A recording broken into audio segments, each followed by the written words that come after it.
মুখ্যমন্ত্রীর নির্দেশে পিংলায় প্রতিবাদ মিছিল তৃণমূলের ভোট কুশলী আইপ্যাকের অফিসে ইডি অভিযান ঘিরে উত্তপ্ত রাজ্য রাজনীতি।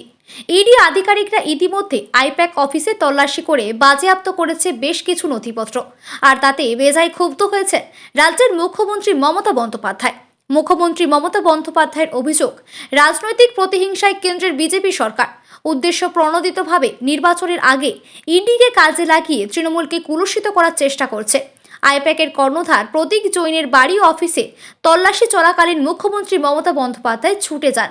সেখান থেকেই রাজ্যের প্রতিটি ব্লকে প্রতিবাদ মিছিলের ঘোষণা করেন তৃণমূল কংগ্রেস। তৃণমূলের সুপ্রিমো মমতা বন্দ্যোপাধ্যায়ের নির্দেশে আজ পশ্চিম মেদিনীপুর জেলার পিংলা ব্লক তৃণমূল কংগ্রেস সভাপতি শেখ সবেরাতের নির্দেশে মুন্ডুমারি বাজারে মিছিল ও সভা অনুষ্ঠিত হয়। সভা থেকে কেন্দ্রীয় সরকারকে ধিক্কার জানানোর পাশাপাশি সভাকে বিজেপিকে হুঁশিয়ারি দেন পিংলা ব্লক তৃণমূল কংগ্রেসের সভাপতি শেখ সবেরাতি। আইপ্যাক অফিসে ইতিমধ্যে ইডি হানা নিয়ে কিন্তু তপ্ত হয়েছে পশ্চিমবাংলার রাজনীতি। ইতিমধ্যে মুখ্যমন্ত্রী মমতা বন্দ্যোপাধ্যায় তার দলীয় কর্মী সমর্থকদের নির্দেশ দিয়েছেন বিকাল 5টা থেকে ব্লকে ব্লকে মিছিল করার জন্য। সেই মতো পশ্চিম মেদিনীপুর জেলার যে পিংলায় কিন্তু ইতিমধ্যে পিংলা ব্লক তৃণমূল কংগ্রেসের সভাপতি শেখ সবেরাতির নির্দেশে এবং নেতৃত্বে সুবিশাল তৃণমূল কংগ্রেসের কর্মী এবং সমর্থকদের নিয়ে মিছিল শুরু করছে। দাদা, আজকের যে মিছিল কি উদ্দেশ্যে, কেনই বা মিছিল করছে? বিজেপি কোনো দিকে পারছে না বাংলাকে গ্রাস করতে, তাই নরেন্দ্র মোদী, অমিত শাহ বাংলাতে আসা শুরু করে একটা চক্রান্ত করছে, যেখানে আমাদের দলীয় পার্টি অফিস আইপ্যাক অফিস প্রতীক জৈন যেখানে আমাদের দায়িত্ব নিয়ে দলের পরিচালনা করেন, সেখান থেকে আজকে রেড করে কেন্দ্র সরকার বিজেপি নরেন্দ্র মোদী অমিত শাহর মদতে আজকে পার্টি অফিসে যেটা গণতন্ত্র বিরোধী সেখানে কিন্তু আজকে হামলা করেছে।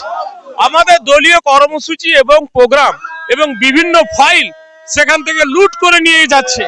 তারই প্রতিবাদে আজকে আমরা রাস্তায় নেমেছি। আমাদেরকে যদি দমানোর চেষ্টা করে ইডি সিবিআই দিয়ে, আমাদের নেত্রীর নাম হচ্ছে মমতা ব্যানার্জি, আমাদের নেতা হচ্ছে অভিষেক ব্যানার্জি, এইভাবে করে কোনোদিন দমানো যায়নি। যত ইডি সিবিআই লেলিয়ে দিবে বিজেপি, ততই বাংলার মানুষ আরো প্রতিবাদ জানাবে এবং আগামী 26 সালের নির্বাচনে এদের হাড়ে হাড়ে বুঝিয়ে দেওয়ার আমরা সে ক্ষমতাটা রাখি। বিরোধীরা অভিযোগ করছেন যে নির্বাচন ইডি সিবিআই একটা স্বায়ত্ত শাসন সংস্থা, সেখানে মমতা বন্দ্যোপাধ্যায় যে একটা কেন্দ্রীয় যে সংস্থা, সেই সংস্থার কাজে বাধা সৃষ্টি করছেন। সেই জন্য মমতা বন্দ্যোপাধ্যায়কে গ্রেপ্তার করা উচিত বলে দাবি তুলছেন বিজেপি নেতা কৌস্তব বাগচি। কি বলবেন? আরে আগে তো অমিত শাহকে অ্যারেস্ট করা উচিত। অমিত শাহর ছেলে জয় শাহর 80 গুণ কি করে হয়, 82 গুণ প্রধানমন্ত্রীর অর্থনীতি কিভাবে বাড়ে, যে শুভেন্দুবাবু টাকা নিয়েছে টিভির সামনে, তার ক্ষেত্রে কি হয়েছে? তাহলে সিবিআই কি তোতা পাখি হয়েছে?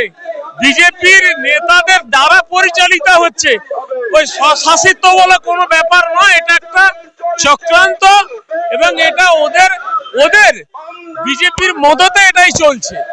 আপনারা দেখেছেন আজকে প্রায় 5 ঘন্টা সকাল থেকে বিজেপির নির্দেশে ইডি আজকে আমাদের দলীয় অফিস বেশ কিছু গুরুত্বপূর্ণ নথিপত্র, বিশেষ করে এসআইআর সেখান থেকে একটা লুট করা চক্রান্তর মানসিকতা নিয়ে আজকে আইপ্যাক অফিস হানা দিয়েছে।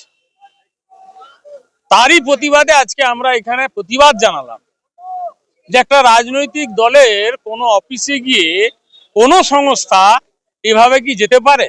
ভারতবর্ষের ইতিহাসে দেখেছেন কোথাও? আর আজকে যদি সেই জায়গায় রাজ্য সরকারের পুলিশ, সিআইডি, তারা আপনাদের দেখেছেন যদি এই পাল্টাটা করে তখন কি হবে? এই জায়গায় আমরা ধিক্কার জানালাম আজকে বিজেপি এবং তার বন্ধু ইডি সিবিআইয়ের বিরুদ্ধে আমরা ধিক্কার জানালাম, কেন্দ্র সরকারের বিরুদ্ধে আমরা ধিক্কার জানালাম। যারা মানুষের সঙ্গে থাকেন না, যারা সাধারণ মানুষের কথা ভাবেন না, তারা কিন্তু আজকে এই চক্রান্তে সামিল হচ্ছে। মূলত একটাই উদ্দেশ্য, বাংলাকে ছলে বলে কৌশলে দুর্বল করে দেওয়া। আর মমতা ব্যানার্জি যে এমন একজন মহিলা যে নেত্রী আমাদের, হয়তো এখনো কেন্দ্রের নেতারা বিজেপির অমিত শাহ, নরেন্দ্র মোদী ঠিকভাবে বুঝতে পারেননি। এই জন্য আমরা 1.5 ঘন্টার নোটিশে, আপনারা দেখেছেন হাজার হাজার মানুষ জমায়েত হয়েছে। এর জন্য আমরা আরো আগামী দিনে বৃহৎ আন্দোলনে নামবো কেন্দ্র সরকার এবং ইডি সিবিআই এর বিরুদ্ধে। তারই জন্য আজকে আমরা এখানে প্রতিবাদ সভা করেছি। বাংলাকে তো বঞ্চনা করছেন, জল মিশনের টাকা বন্ধ করেছে, রেশনের টাকা বন্ধ করেছে, পথশ্রী যেখানে রাস্তাঘাটের টাকা বন্ধ করেছে, কেন্দ্র সরকারের আমাদের 1,94,000 কোটি টাকা পাওনা সেটা দেয়নি। যে গরিব মানুষ যারা খেটে খাওয়া মানুষ তাদের 100 দিনের টাকা বন্ধ করেছে। এ তো বঞ্চনা আছেই আছে। তারপরেও পেশি শক্তি দেখানোর চেষ্টা করছে, সে পেশি শক্তি হচ্ছে ইডি সিবিআই, সেটাকে দিয়ে চেষ্টা করছে। তো তাতে লাভ কিছু হবে না, আরো বাংলার মানুষ জেগে উঠবে। পিংলা চিরদিনই প্রস্তুত, তার প্রমাণ আজকে দেখে না।